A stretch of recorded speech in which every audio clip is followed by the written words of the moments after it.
Are you satisfied with your understanding of sustainability? If you are not, imagine a journey together, a pluralistic one, with academia, innovators, startups, NGOs, all looking for solutions to the greatest challenge of our time. My name is Samuele Tini, and this is the Sustainability Journey. Welcome to a new episode, and today we are going back to academic world, and we do it with a change maker, somebody who has been studying social businesses, the better business, the movement for the business for good for so many years, and we will discuss his latest book, which has been released just a few days ago. So I am pleased to have here Professor Christopher Marquis from the Cambridge Judge Business School. Thank you so much, Chris, for being with us today. Samuel, just really delighted to be here. Thank you so much for having me on. And Chris, we want to know about your, all bestseller books, Better Business and all the MAO markets, and now your new book. But before that, for our audience, who is Chris? What is your sustainability journey? Good question. I guess with the title, "The Sustainability Journey" of the podcast, that's a good first question. I think that, so I've been studying these topics for 20 plus years now. And I think that my inspiration has really come from students. This is something, I got a PhD from the University of Michigan. And then my first job was actually at Harvard Business School. And I had the real great opportunity to teach some classes on, then it was called corporate social responsibility, but, very much focused on environmental issues, social justice issues. And I think the passion of the students for the topics is what really got me passionate about this. And particularly my work on B corporations, actually, I had never heard of that before, and students introduced me to it. So I think that the younger generations are much more in touch with innovations in the area of sustainability. They're much more passionate about it. And so that has really rubbed off on me. And fantastic. And I still remember when I started my dissertation for my MBA, the case study that you wrote at Harvard, the discussion about B Corp, and then your book, that was part and staple of my journey toward discussing B Corp. Oh, great. Yeah. And in your career, you have also worked with the big names of business. So from JP Morgan, then you went to Harvard, and then now you are at Cambridge in Europe. So how also these corporate experiences at work there has shaped also the views on the business that you have today? Yeah, I think it's really had a very fundamental, orientation, fundamentally shaped my orientation, that I'm actually interested in how the ideas, theories, studies of academia can actually help in the world more practically. Certainly some of this that I examine looks at, social entrepreneurs, social innovators trying to make the world better, but also I think policymakers, investors, other sectors are also really important constituents that our academic work can help influence how they can be better change makers themselves, and also how we can have cross-sector work for social and environmental good. And talking about social businesses, your first book was Better Business, and it has a transformation and a discussion about the B Corp movement. The B Corp movement that we have touched a lot in the podcast, but let's say it is the first book that is also I cited a lot in my work, in my dissertation. So how can you explain a bit for our audience, how do you think this movement is really remaking capitalism, as you say in your title? And also, which are the challenges to move from, when you start the book, from the shareholder-centric view to this stakeholder-oriented model? Good question. And I think it's really, this idea of transitioning away from shareholder primacy, I think, is a huge challenge for the world, because I think a lot of the issues that we have around climate change and inequality really can be traced to this, short-term orientation of companies that pushes cost onto society, which, really is the theme of my new book, which I know we'll get to, but let me sort of backtrack a bit and talk about the importance of the B Corp movement, to this issue. And I use the term movement in the title of my book very, very consciously, because I see what, B Lab, and globally now there's 30 some, B Corp, B Lab affiliates around the world, people working in academia like you and I, people working with policy makers. There's been a lot of legal changes around these issues. It's all about working together to try to create a new system. And where I think the movement is so important and influential is not about increasing the number of B Corps. Certainly, I'm a fan of. I mean, I a lot of the clothes I wear now, are from B Corps. I seek out B Corps in my life to wear and use and eat and support without a doubt. But I think the most important thing is that a bunch of tools and processes that all businesses can use have been created. Now, this is the B Impact Assessment, which is a tool that companies can benchmark, can measure, can be transparent around a variety of their different stakeholder impacts, from workers and environment and communities, et cetera. And this is important because actually many companies don't know how to actually manage these type of long-term risks, and hundreds of thousands of companies actually are using this tool. And so I think it's very, very valuable. Many tell me it's really transformational for their company.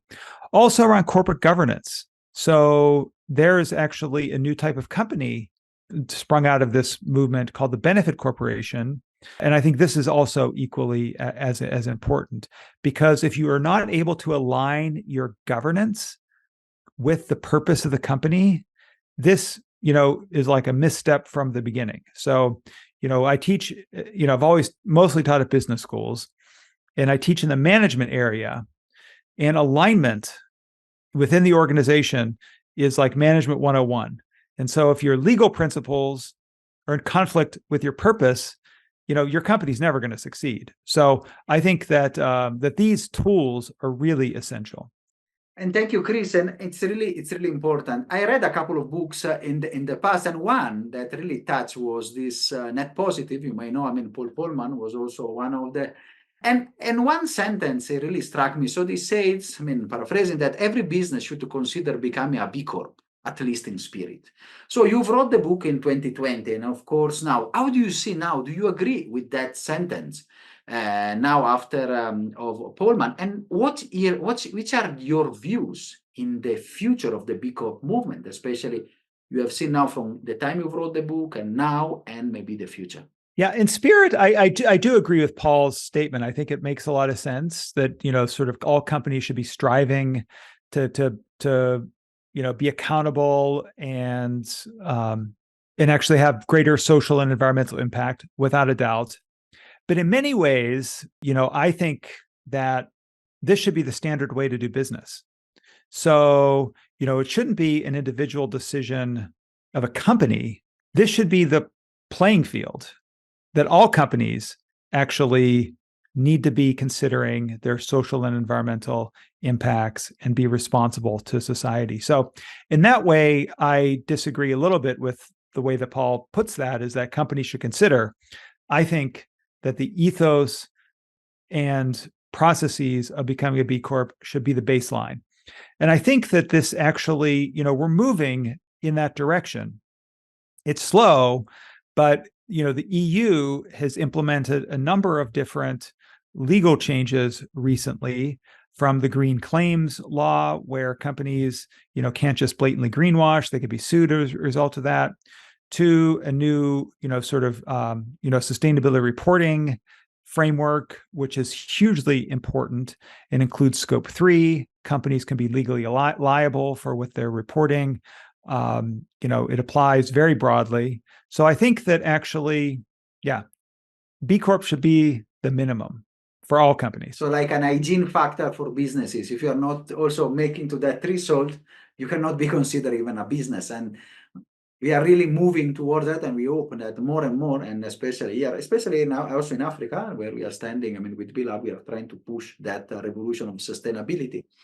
And before going to your book, because I can see you also went to which are also the emerging market. That's why I put also Africa, because I really like, and Asia has been, I mean, it's no longer emerging, but I think it's an emerged power. And your second book, a really interesting one, is Mao and the Market. So China and a unique economic system. Every day we read about China from one side to the other, and sometimes partisan positions and trench position discussion. So can you tell us, from an academic point of view and your study and your deep understanding of Chinese economic system, which are the key differences you have identified between Western and Chinese businesses practices? And also, they have implication for global business leaders? Yeah, I mean, I think it's a good question. And I originally got into studying Chinese business and the economic system in China because of my interest in sustainability. This was, I was spent for a variety of random reasons initially, but then really was taken by the environment, the vibrancy. So I spent between 2010 and 2020, 3 to 4 years actually on the ground in China at Chinese universities, talking to a lot of Chinese companies, very much about sustainability and air pollution, other kinds of pollution, huge issue there.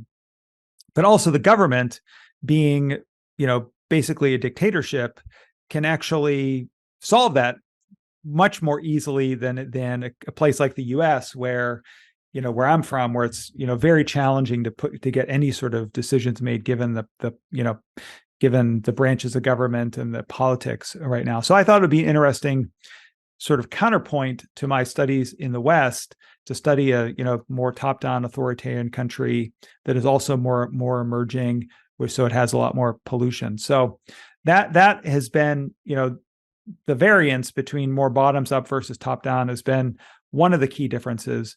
The book that I wrote, Mao Markets, really hones in on the ideological system in China and how that differs. The thing about China is that, we see Western states, and there's things like the rule of law, there's things where, the government is in some ways the final arbiter. But in China, the Chinese Communist Party actually sits above the government. The military in China, for instance, does not report to the government or the state like like virtually any other country. It actually reports to the Chinese Communist Party. And in spite of this, there has been this incredible economic success story in the last 40 years in China. When I was growing up in the US and there was a Cold War between the US and the Soviet Union, my idea of a communist dictatorship would be, very bureaucratic, very slow moving, not very economically agile. But China is the opposite, actually incredibly vibrant. And so in the book, we try to sort of unpack, the unique features of the Chinese economic system so that both a sort of ideologically driven dictatorship can actually coexist with a vibrant market economy. And thank you, Chris. I really like, because we grow up with the idea of the Soviet Russian bureaucracy, even Kafkian. And then on the other side, you see China, that is one of the most vibrant area in the world. And really, this question goes a bit deeper, just based on this. How the Chinese company are really addressing sustainability and innovation. And there are some lessons from your work that we as Western and companies can apply and can learn from their Chinese counterparts. Yeah, I think there's a much more of a long-term orientation, which I think is very useful. I think also, whereas there are potential risks to many businesses with the Chinese Communist Party playing such a strong role and not having the accountability mechanisms maybe as governments have around the world.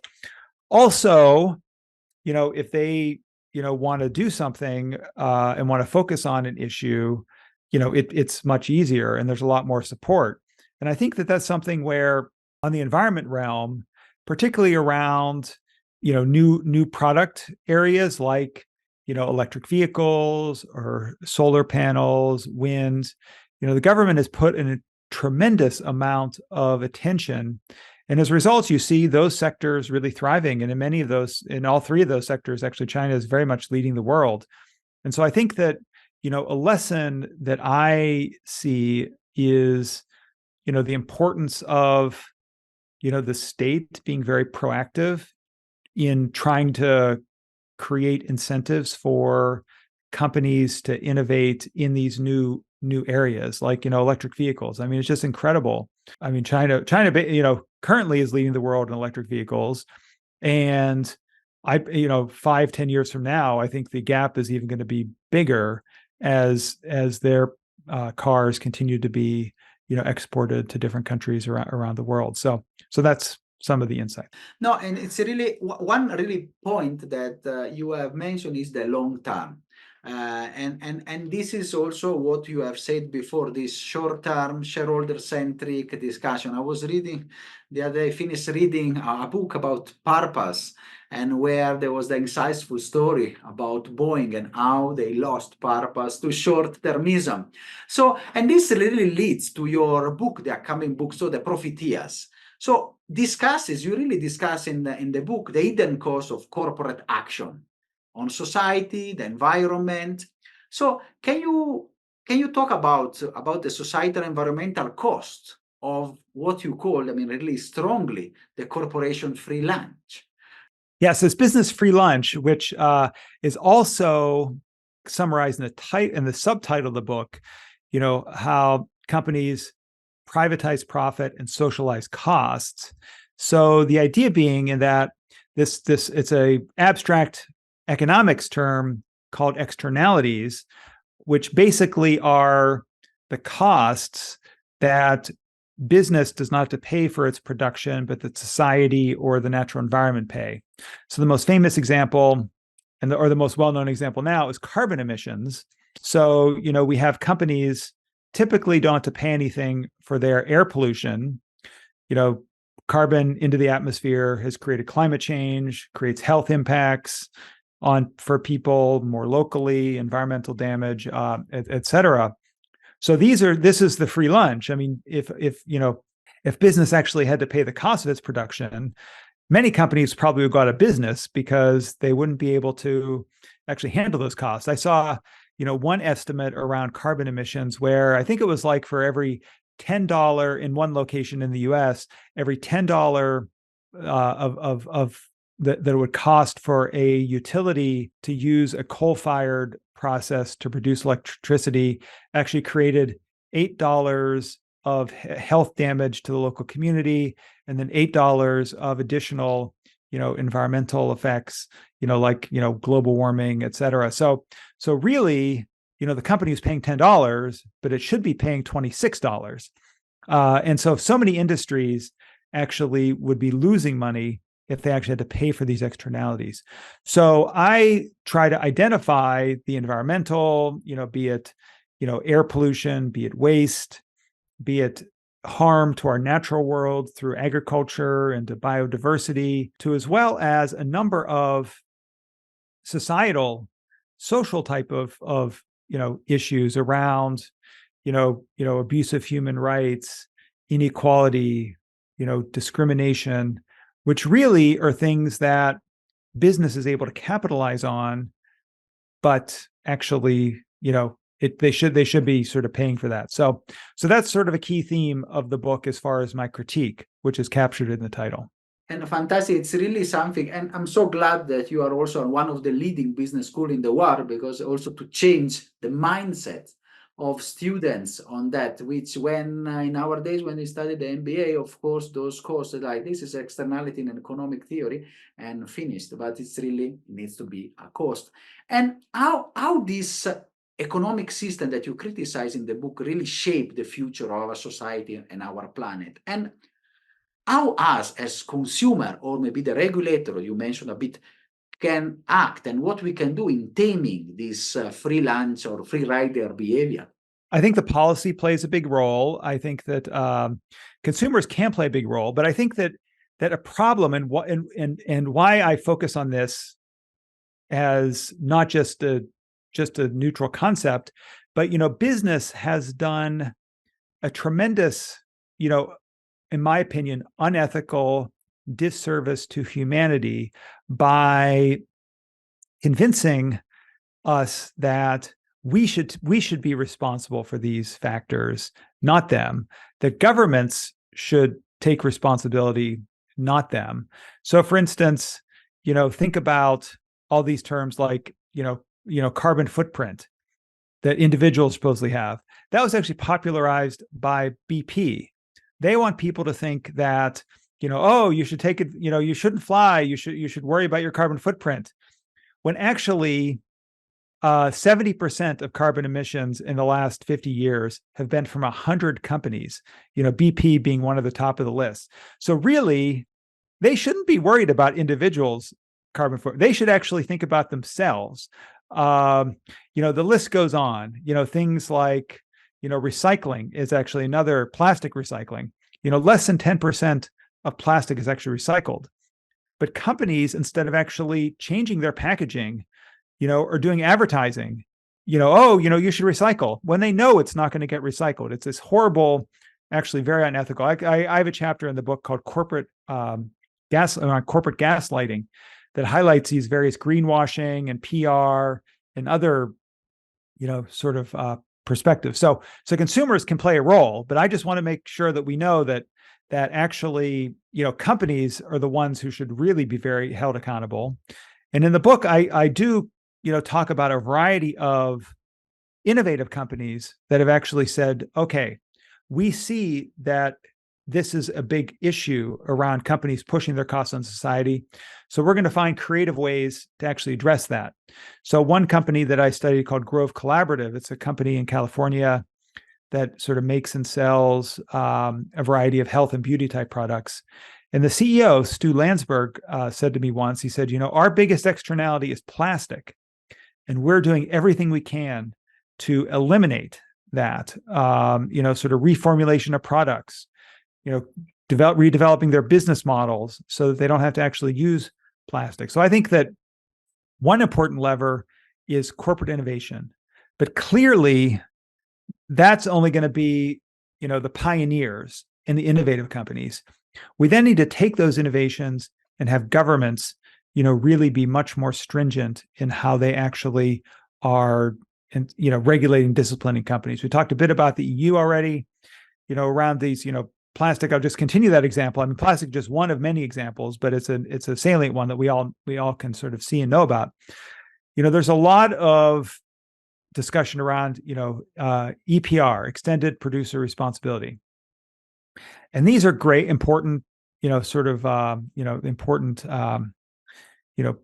policies. However, frequently companies, packaging companies, beverage companies, end up lobbying very hard to, to water them down, or have them, sort of really focus on a lot of recycling. When in recycling, of course, we should recycle if we have these materials, but really the focus should be around creating new products, new packaging alternatives to avoid and to eliminate. That is the solution. The solution is that, not new recycling. And so I think whenever you hear a business tell you about recycling, that's bullshit. Excuse me. Hopefully you won't censor that out. But yeah, anyways, that's yeah. No, it makes totally sense. I mean, I can share that we discussed with the B Corp back in Nairobi just 2 days ago, and what they told is exactly they are trying to support waste pickers and others. They say even if we stop today, we will be in business for the next 50 years, and just in a country, it's Kenya, which is a medium country in the world, so I cannot imagine. I mean, and really, one critics that would come to you that would imagine is like, oh, okay, yes, you are touchy-feely, the usual California and others. So, but are you really, is it possible to really have more responsible practices without compromising profitability? This is also the debate that sometimes the backlash against ESG and other things. And then you have mentioned one, but can you mention even some other companies that are really leading the way in that? I think sustainability requires some hard choices. I think that the government is really important to be involved. I think that another part of this corporate gaslighting I've been talking about is around, this idea of doing well by doing good that sort of really undergirds stakeholder capitalism. Certainly, there are examples of companies that do well by do good, no doubt about that. Or examples of this around energy efficiency or decreased waste in packaging. But frequently, there might be a tension between, particularly in the short to medium term, that companies need to be very upfront and think about what their sort of responsibility is, to their consumers, to the future. I think that the more companies advocate this doing well by doing good, they want to actually avoid regulation, so that the regulators will think like, oh, companies will voluntarily do it because it's in their self-interest. And I think that I think we have to be realistic, and I think that the government really is playing a very important, must play a very important role in that. That's why I'm very encouraged by much of the work of the EU and how it actually is going to be applying to companies, more globally.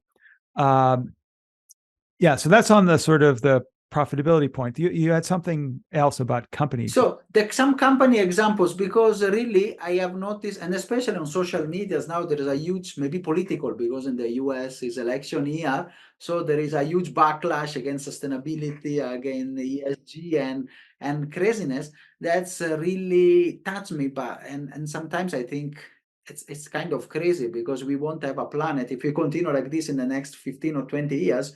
So what's the point to this?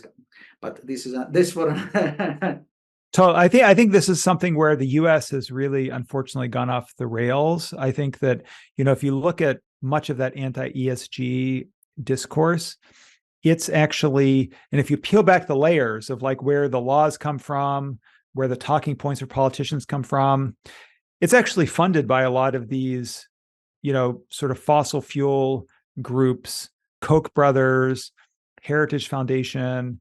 There was an analysis done of all the anti-ESG legislation that was put forward, and like the language was cut and pasted from, reports from those organizations. So it's about the self-interest of these people that are unethically destroying the planet and the future of society. And so, it's not, I think we need, and I'm in my book, try to be very forthright in calling this out. And I think we need to continue communicating this so people can realize that actually, we are at a critical point in humanity. And so I think, as far as, with these climate issues that are just escalating, that, we need to focus our attention. I think that, the EU is on top of this, Latin America, around the world. I think the fossil fuel lobby is not as strong, and companies and individuals and regulators are actually, able to look at things a little bit more of a clear-headed way. And that goes to the positive, because from your viewpoint, and how do you envision also this? Because of course you have criticized, and there is a strong point that you are making in the book about this behavior that is pushing externalities towards that. We can really, in the teams, we can really see from the extractive, I would call it, model of capitalism to a more really regenerative model of capitalism. And if so, which are the solutions that you propose in the book? Yeah, I think that this idea of regeneration is really, really important. It gets talked a lot about, maybe sort of some people see it as a buzzword. Maybe some people or some companies are actually using it as either explicit or what I sort of think of as like implicit greenwashing. Explicit greenwashing is when you sort of don't do it at all, but more implicit isn't the right word, but it's like distracting, selective distraction. Greenwashing is a company like Pepsi, for instance. They talk about regenerative agriculture. They talk about, and they probably are actually doing it. I'm not, like the actual program, I'm not saying is necessarily greenwashing. But if you look at a company like Pepsi, they make sugary beverages with ingredients that are linked to cancer and obesity. They have a division, Frito-Lay, that actually the products are formulated to be addictive. They transport their products in all this plastic waste, and they're actually actively engaged in basically convincing consumers that they should recycle instead of actually changing the way that they're actually, sort of transporting their products. So this is a company where, they're talking about regeneration, but if you look at the core of their business, it's anything but regeneration. So I think that as we think about actually regeneration, I write about regeneration in the last part of the book, because really the concept there is about positive externalities. It's about actually returning more to the community or to the natural environment than actually is taken. And I think a lot of companies are starting to see that and look at their business models and see how can we actually account for our business model in a way that we return positive dimension. So one company that I really think is sort of pioneering in this is Natura, the Brazilian-based cosmetics company, and they actually have innovated in having a integrated profit and loss statement where they're actually able to calculate the positive and negative externalities that flow from their business in the natural world, socially, but also in their human capital. Some areas, they are negatives. They admit and they document the negative externalities, but actually also by doing that, they can see how they can actually end up resolving it and becoming a more and more regenerative business. So there's pioneering companies that I think, are showing the way that a more regenerative system is possible. It's really important. It touches also on how the pioneers can be the leading the way and expand the movement and really help companies to go to a deeper level of acknowledgement. And I can see what you said before about companies and other. Of course, if your core business is about making people fat, on the other side, then there's a lot about purpose. We remember all the launching and other discussion, but of course, at the core, it's really still a business which cannot be a purposeful business. But then apart from and then it's really interesting, and the discussion for me it's something that interesting and wonderful. We will put the links of the books and everything because I'm sure people will discuss. And for our listenership, which is listen from all over the world, so not only the usual US, UK, but even we have strong listeners in Africa, people in Asia and others. So Christopher, as a leader, as a change maker, somebody has been at the forefront of the study of sustainability for so many years. So which advice you can give, even for people that maybe they are business leader, even business leader in emerging markets, so how we can really integrate sustainability, responsible practice in companies or even in our behaviors? Yeah, to me, at the company level, it's a question about analyzing, measuring, et cetera. And I think this is something that the B impact assessment is really magical in some ways in doing, because it allows companies to actually see how they're doing across many of these aspects, and then also benchmark against what other companies are doing. And it applies globally. I mean, there's B Corps, from I forget the number of countries, but it's close to 100. It's and one of the things that I heard recently that is really really inspiring to me around the B impact assessment is in Malaysia. Actually, the government has been funding many small, medium-sized enterprises to actually use the B impact assessment in order to actually help improve the ESG of the companies. If you think about a country like Malaysia, has a lot of small, medium-sized enterprises that are in the supply chains of companies in Europe, companies in the US. And with these new European regulations around measuring and reporting on impacts, the Malaysian government realizes we can have a real competitive advantage if we're able to actually be more effective in our ESG. So I think this B impact assessment is a really powerful tool. It's free. I think that all companies should, if they don't use it, they should at least take a look at it. Fantastic. And as consumers, apart reading your book and discussing, what we can do as a consumer, as somebody that is there? I mean, I think obviously your purchases matter. And so I think that's something that's important. But also, I mean, there's diversity of political systems around the world, so this doesn't apply everywhere.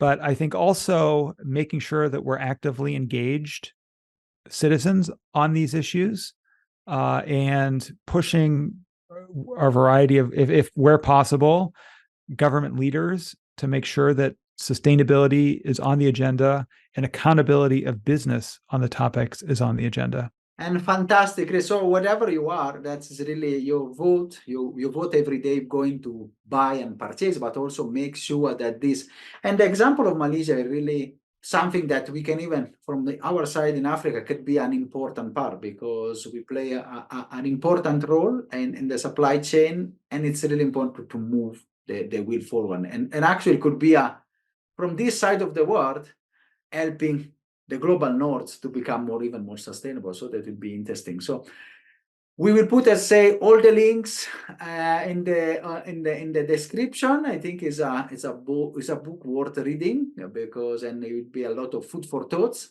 for you and for your choices. And I'm really grateful, Chris, for having you at the podcast and to share your wisdom and your research with us. Thank you so much.